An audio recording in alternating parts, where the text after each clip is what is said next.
a jaɓat ɗum tan wona noon tan jiirata makki mo Allah ɓurni jaɓete Allah ɓurni jaɓete kono aɗa andi ko bonni en enen fuutankoɓe Allah ɓurnan neɗɗo mbiya kala sal makko galle makko e kala sal gallam ko minen joguino hanki minen ɓira emin dokkaɓe koɓe miskineɓe Allah hande cukalel jibinama toon mahi étage jimti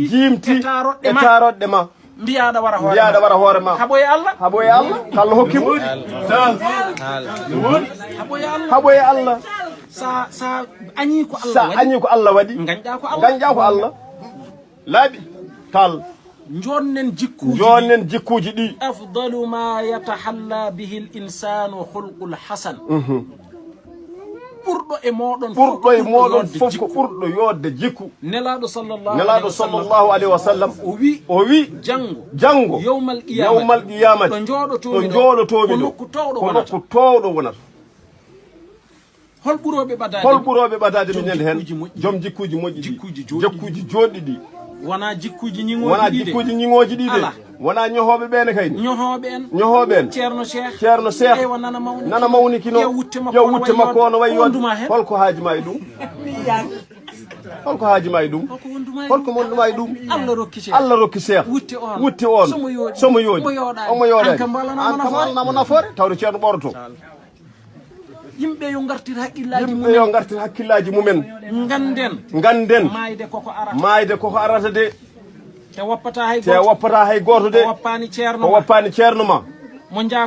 jakorinoɗa woni aduna ma woni lahara ma sa arino aɗa moɓo aɗa hula aɗa doga an wakkoto ɗum nawa ɗum e leydi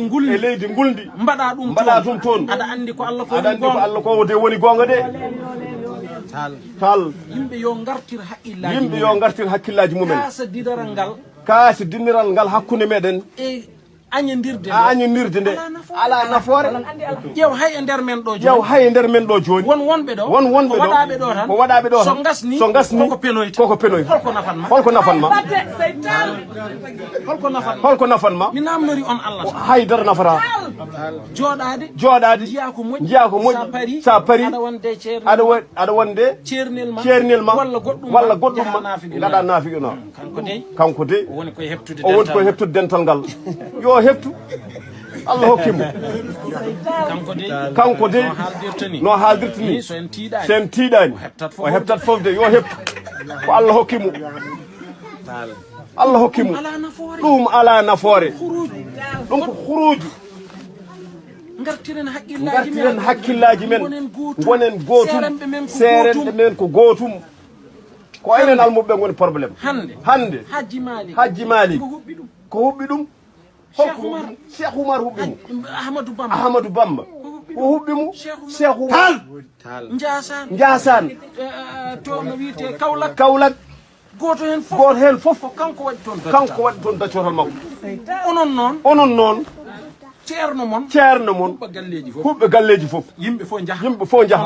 onon keddoɗon less ƴewteɗen koye men de Seydi Tall